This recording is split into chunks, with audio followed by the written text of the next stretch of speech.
কলকাতার অভিনেতা পরমব্রত চট্টোপাধ্যায় দুই বাংলাতেই ভীষণ জনপ্রিয়। তিনি আবারও বাংলাদেশের পর্দা ভাগ করে নেবেন। শবনম পরিচালিত প্রথম পূর্ণদৈর্ঘ্য চলচ্চিত্র আজব কারখানায় কেন্দ্রীয় চরিত্রে অভিনয় করেছেন তিনি। এই সিনেমাটি সারাদেশে মুক্তি পাবে 12 জুলাই। দেশের সরকারি অনুদানপ্রাপ্ত সিনেমা আজব কারখানার প্রচারে স্ত্রীকে নিয়ে ঢাকায় টলিউড অভিনেতা পরমব্রত চট্টোপাধ্যায়। বাংলাদেশে এসেই এদেশের অভিনয়শিল্পীদের প্রশংসা করছেন তিনি। ঢাকায় সিনেমার নায়িকা পরিমণিকে নিয়েও মন্তব্য করেছেন। সংবাদমাধ্যমে পরমব্রত বলেন, পরিমণিকে আমার মনে হয় পাওয়ার হাউস অব ট্যালেন্ট। তাকে যদি আরও একটু ভালোভাবে ব্যবহার করা যায় তবে তিনি খুব ভালো করবেন আমার মনে হয়। তিনি আরও বলেন, পরীর যেটুকু কাজ দেখেছি দুর্দান্ত মনে হয়েছে। তাকে আরও ভালোভাবে ব্যবহার করা হলে তিনি আরও ভালো করবেন। বাংলাদেশের অন্যান্য অভিনয়শিল্পী প্রসঙ্গে পরমব্রত বলেন, মোশাররফ করিম আর চঞ্চল চৌধুরীর কাজের ভক্ত আমি। সমসাময়িকদের মধ্যে নিশো ও অপূর্বর কাজ পছন্দ করি। তাসনিয়া ফারিনের কাজ দেখা হয়েছে।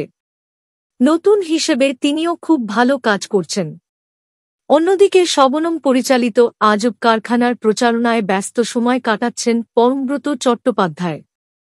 এ সিনেমায় প্রথমবার বড় পর্দায় অভিষেক হচ্ছে রেম্প মডেল শাবনাজ সাদিয়া ইমির। সৈয়দা নিগার বানুর রচনায় সামিয়া জামান প্রযোজিত আজব কারখানা সিনেমা এরই মধ্যে বিশ্বের 15টি আন্তর্জাতিক ফিল্ম ফেস্টিভ্যালে অংশ নিয়েছে, যার মধ্যে 2টি পুরস্কারও জিতে নিয়েছে সিনেমাটি।